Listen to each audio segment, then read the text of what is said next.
Assalamualaikum warahmatullahi wabarakatuh. Perkenalkan, nama saya Muhammad Rani Masaputra. Saya dari Politeknik Negeri Sriwijaya, jurusan Teknik Elektro, akan menjelaskan apa itu fire safety dan firefighting.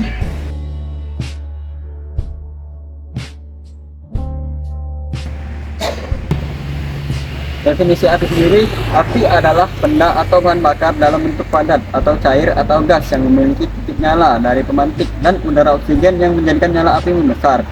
Kebakaran adalah api yang tak terkendali dari segitiga api, yaitu bahan bakar, udara, dan suhu panas atau titik nyala. Pengertian APAR. APAR adalah alat pemadam api bentuk tabung berisi bahan kimia yang ringan dijinjing atau mudah dibawa dan mudah dioperasikan oleh satu orang berukuran 05 sampai 16 kg. Klasifikasi kebakaran sendiri ada 4 macam, yaitu A. Kebakaran dalam benda padat kecuali logam atau kayu, kertas, karet, dan lain-lain.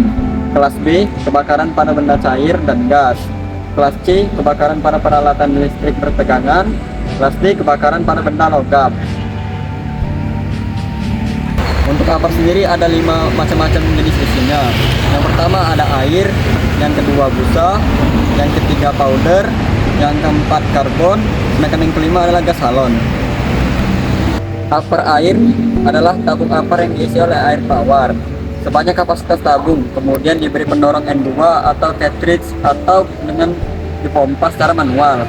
Kemampuan pemadam untuk api kelas A, sifatnya mendinginkan, mempunyai daya serap panas yang besar. Airnya berat, relatif stabil, mudah disimpan dan mudah didapat. APAR media powder adalah tabung APAR yang diisi oleh powder, kemudian ditekan N2 atau cartridge. 1. Powder kimia regular adalah tepung kimia yang efektif untuk memadamkan kebakaran kelas B dan C. 2. Powder kimia multipurpose adalah tabung kimia yang efektif untuk memadamkan kebakaran kelas A, B, dan C. Powder kimia special dry powder adalah tabung kimia yang efektif untuk memadamkan kebakaran khusus kelas B. Yang ketiga ada APAR isi CO2. CO2 dipakai untuk memadamkan kebakaran karena mempunyai keuntungan: 1. Mudah menyebar ke seluruh area kebakaran. 2. Tidak menghantarkan listrik. 3. Tidak meninggalkan residu. 4. Berat jenis CO2 1/5 kali berat udara. 5. Efektif untuk kebakaran kelas B dan C. Yang keempat ada APAR isi foam.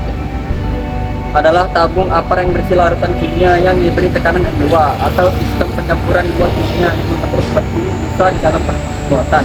1. CO2 sebagai pendorong. 2. Kemampuan pemadaman gas api A dan B.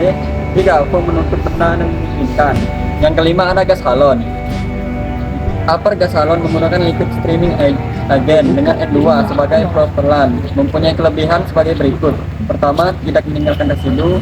Kedua, berat jenis halon 5 kali lebih berat udara. Ketiga, tidak menghantarkan listrik. Keempat, dapat memadamkan kebakaran kelas B dan C. Pemasangan dan penempatan APAR.